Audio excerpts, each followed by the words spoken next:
अगर आप किसी व्यक्ति को चाहते हैं या फिर हद से ज़्यादा प्यार करते हैं तो आप ज़्यादा से ज़्यादा क्या करेंगे।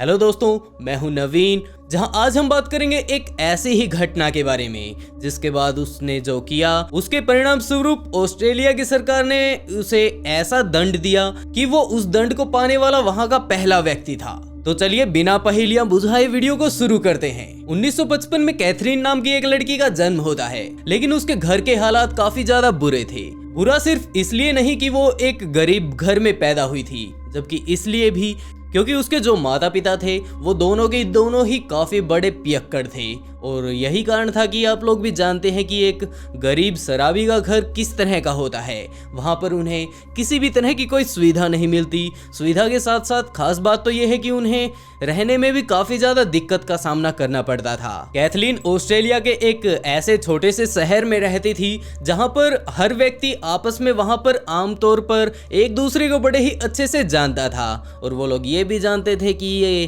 करता क्या है, इसका व्यवसाय क्या है, यानी कि वो समाज काफी ज्यादा घुल मिल कर रहने वाला था। जिसके बाद कैथरीन धीरे धीरे बड़ी होने लगी और जैसे जैसे उसको समझ आने लगी तो उसने इस बात का निर्णय भी लिया कि वो बड़ी होकर अपना एक प्यारा सा घर बनाएगी और उसमें काफी ज्यादा प्यारी फैमिली को रखेगी। यानी कि वो तो क्या रखने वाली थी, मतलब उसका जो परिवार होगा वो इतना केयर टेकर होगा कि अपने बच्चों का बड़े ही ध्यान से पालन पोषण करें। इस बारे में आप लोग समझ ही सकते हैं कि वो ऐसा क्यों सोच रही थी, क्योंकि उसका ध्यान उसके माता पिता द्वारा रखा ही नहीं गया। और साथ ही वो अपनी जिंदगी में काफी मेहनत भी करती रही और धीरे धीरे कुछ ही दिनों बाद वो काफी बड़ी भी हो गई। जिसके बाद वो एक ऐसी सिचुएशन में आ चुकी थी कि वो अपने जीवन साथी की खोज करनी शुरू कर दे। और ऐसे में उसे काफी सारे ऐसे लड़के भी मिले जो कि वो आपस में एक दूसरे से शादी करना चाहते थे। लेकिन कुछ दिन आपस में बिताने के बाद अचानक से उन दिनों के बीच या तो लड़ाई हो जाती या फिर कोई ऐसी सिचुएशन आती कि वो अलग हो जाते। और ऐसा ही उसके साथ काफी सारे लड़कों को लेकर हुआ। वो अपनी जिंदगी को अभी भी बिता रही थी और अपनी जिंदगी अच्छी बनाने के लिए काफी कड़ी मेहनत भी कर रही थी। इसी तरह उसे काफी सारे लड़के मिले जिनके साथ कुछ दिन तक वो डेट करती है, कुछ दिन तक साथ रहती है, लेकिन उनके साथ उसका रिश्ता नहीं बन पाता। और इसी तरह टाइम बीतते बीतते वो लगभग 40 साल की हो चुकी थी। जिसके बाद उसकी एक लड़के से मुलाकात हुई और वो लड़का जॉन वो भी 40 साल का ही था। जिसके बाद इन दोनों के बीच करीबियां काफी ज्यादा बढ़ जाती हैं। ये दोनों एक दूसरे से मिलना शुरू कर देते हैं। जॉन इसके लिए काफी ज्यादा अलग था क्योंकि वो और लोगों की तरह बिल्कुल भी नहीं था। वो इसकी काफी ज्यादा केयर करता था, इसके बारे में नॉर्मल बातें पूछता था कि वो बिल्कुल सही से रह रही है या नहीं, उसे किसी तरह की दिक्कत तो नहीं। उन दोनों ने अपनी मुलाकात एक दोस्ती के तौर पर शुरू की थी, लेकिन धीरे धीरे कैथरीन उससे प्यार करने लगती है और वो उससे मिलने के लिए उसके घर पर जाने लगती है, जहां पर जॉन की 3 बच्चियां भी मौजूद थी। जॉन की इससे पहले शादी हो चुकी थी और बात अगर इस टाइम की जाए तो वो पूरी तरह से अकेला था, क्योंकि उसकी जो पुरानी वाली वाइफ थी उसके साथ उसका डिवोर्स हो चुका था। कैथरीन जब उसकी लड़कियों से मिलती है तो वो उनसे मिलकर काफी ज्यादा खुश होती है। वो उनके साथ काफी ज्यादा मेल जोल बढ़ा लेती है और देखते ही देखते वो बच्चियां भी कैथरीन को पसंद करने लगती हैं। और इसी तरह टाइम बीतते बीतते कैथरीन जॉन से प्यार करने लगती है। और एक दिन ऐसा भी आया जब कैथरीन ने उसे अपनी शादी के लिए प्रपोज किया, लेकिन उस टाइम सारा कुछ पूरी तरह से बदल गया, क्योंकि जॉन ने कहा कि मैं किसी तरह की कोई शादी वाले लफड़े में नहीं पड़ना चाहता, क्योंकि अभी अभी मेरा डिवोर्स हुआ है और मैं किसी भी तरह की कोई शादी वाले झमेले में तो बिल्कुल भी नहीं पड़ूंगा। ये सुनकर कैथरीन पूरी तरह से निराश हो गई और कैथरीन ने जॉन को बताया कि मुझे तुमसे इस तरह के जवाब की तो कोई आशा ही नहीं थी। जॉन ने कहा कि अब मैं ये शादी वाले झमेले में तो बिल्कुल भी नहीं पड़ूंगा, जैसा कि अब जो भी तुम समझो इसके बारे में, मेरी पहले ही 3 बच्चियां हैं, मैं उनके साथ अच्छे से हंसी खुशी जिंदगी बिता रहा हूँ। जिसके बाद कैथरीन वहां पर पड़े चक्कू को उठाती है और उसके सीने पर लगा देती है। ये सब देखकर जॉन भी काफी ज्यादा गुस्सा हो गया और उसने बिना कुछ कहे इशारा किया कि यहाँ से चली जाओ। और ये सब होने के बाद तो उसने वहां से जाने में भी देरी नहीं लगाई और वो चुपचाप बड़े ही गुस्से में वहां से चली जाती है। लगभग वहां से जाए उसे 1 हफ्ता हो चुका था, लेकिन वो अकेले बिल्कुल भी नहीं रह पा रही थी। उसे काफी ज्यादा अजीब लग रहा था। उसे बार बार जॉन की और उसके बच्चियों की याद आ रही थी, क्योंकि वो उनसे काफी ज्यादा घुल मिल चुकी थी। और एक दिन ऐसा भी आया जब वो जॉन को फिर से शादी के लिए मनाने के लिए पूरी तरह से ब्यूटी पार्लर जाकर मेकअप करके जॉन के घर पर जाती है, लेकिन वहां पर जॉन मौजूद नहीं था। जिसके बाद उसने जॉन की छोटी 3 बच्चियों को देखा और वो उन्हें देखकर कहती है कि चलो आज हम लोग बाहर घूमने के लिए जाने वाले हैं। वो उन्हें लेकर बाहर घूमने के लिए जाती है और उन्हें घूमते घूमते काफी देर हो चुकी थी। वो लोग शाम तक वापस घर पर नहीं लौट पाए, लेकिन जब जॉन आकर घर पर देखता है कि उसकी तीनों बच्चियां यहाँ पर नहीं है, तो उसने पाया कि कैथरीन ने उसके लिए एक नोट छोड़ा है कि वो उसकी तीनों बच्चियों के साथ बाहर घूमने के लिए गई है।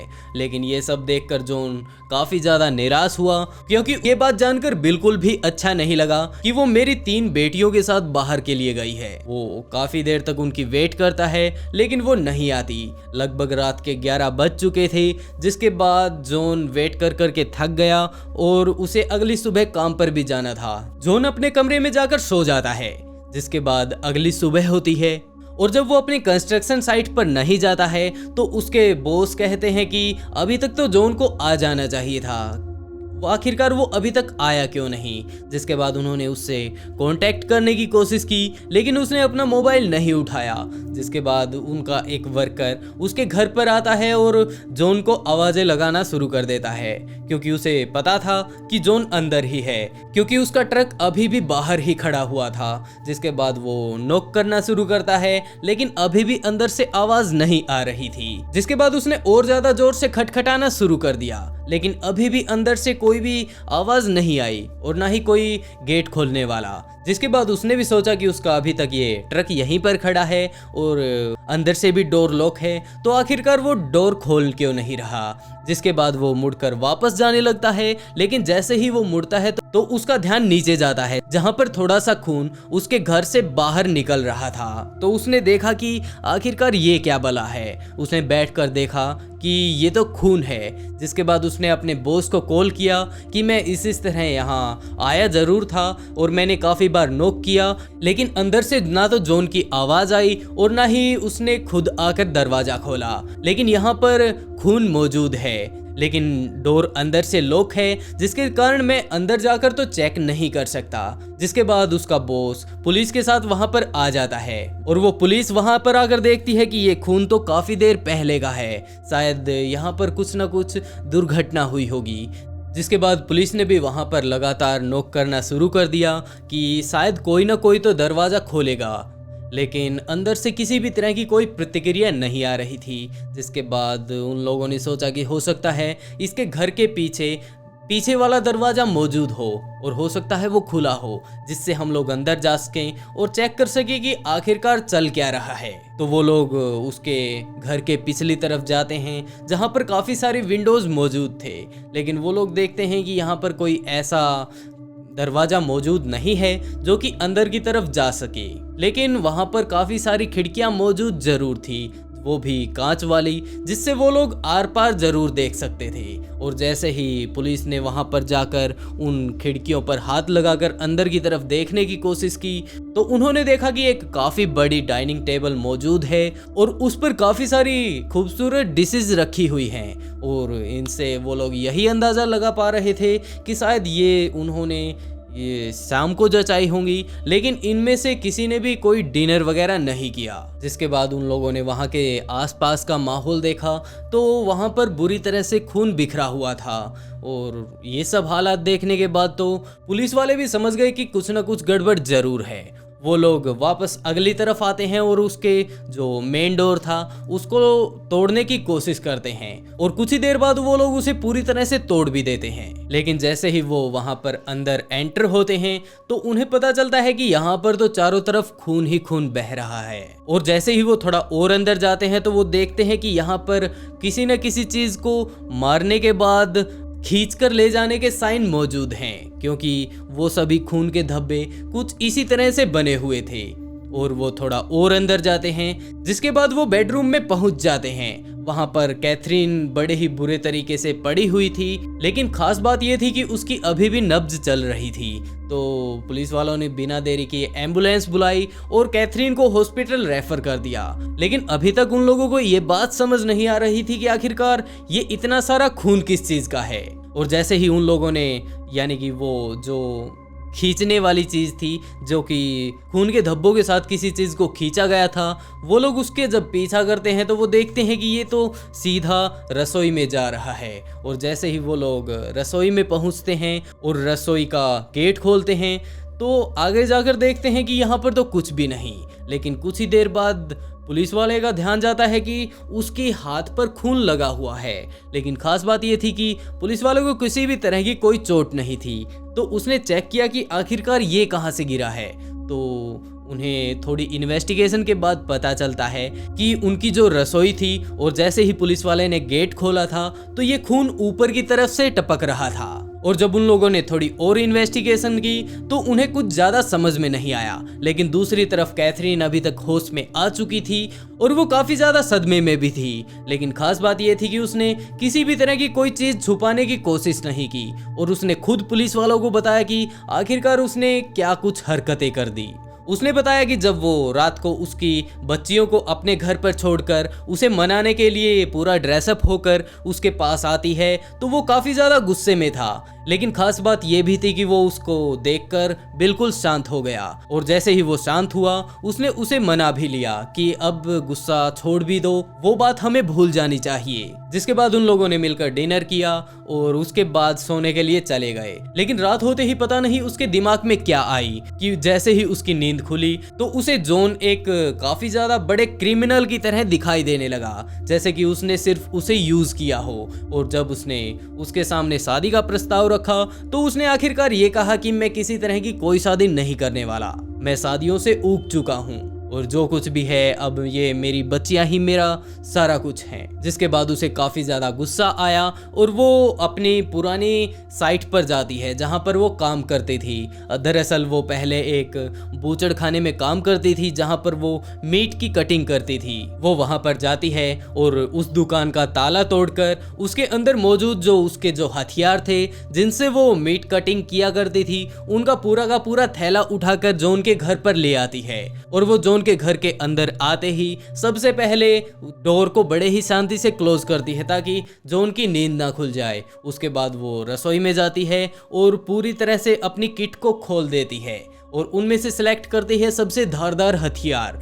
उसे उठाकर वो जॉन के पास जाती है और जॉन का रूम क्लोज कर देती है। उसके बाद जॉन को देखती है तो वो बड़े ही आराम से सो रहा था। उसे इस बात का बिल्कुल भी अंदाजा नहीं था कि उसके साथ क्या होने वाला है। वो उसके पेट के ऊपर बैठ जाती है जाकर, लेकिन जब तक जॉन की नींद खुलती उसने अपना वो धारदार हथियार जॉन की छाती में मार दिया था। जॉन की जब नींद खुली तो उसने देखा कि कैथरीन उसे मारने की कोशिश कर रही है। उसने उसे पकड़ा और दूसरी तरफ फेंक दिया। उसने उसे इतनी पावर से फेंका कि वो जाकर दूसरी तरफ दीवार पे लगती है और उसका सिर भी दीवार पे ही लगता है। जिसके बाद वो अधमरी हालत में वहीं गिर जाती है और जॉन भी अपने आप को बचाने के लिए वो गेट खोलता है और अपने घर से बाहर भागने की कोशिश करता है ताकि वहां पर मौजूद कोई आस पड़ोस वाला अगर उसे देख ले तो उसकी मदद कर सके। वो जैसे ही अपने रूम को खोलकर अपने घर का दरवाजा खोलकर जैसे ही बाहर निकलता है तो तुरंत वो वहीं पर गिर जाता है क्योंकि उसके शरीर का काफी सारा खून बह चुका था और यही कारण था कि उसके शरीर में पूरी तरह से कमजोरी आ चुकी थी। और तब तक कैथरीन भी उठ जाती है और वो फटाफट वापस बाहर आकर जॉन की दोनों टांगों को पकड़कर घसीटते हुए वापस अपनी रसोई में लेकर जाती है और वो वहां पर उसे पूरी तरह से मारने के लिए अपने धारदार हथियारों को बार बार उसके ऊपर हमला करने लगती है। और जब वो पूरी तरह से मर जाता है तो वो फिर भी शांत नहीं होती, जिसके बाद वो उसकी गर्दन को काटकर अलग कर देती है और उसके बाकी शरीर को अलग कर देती है।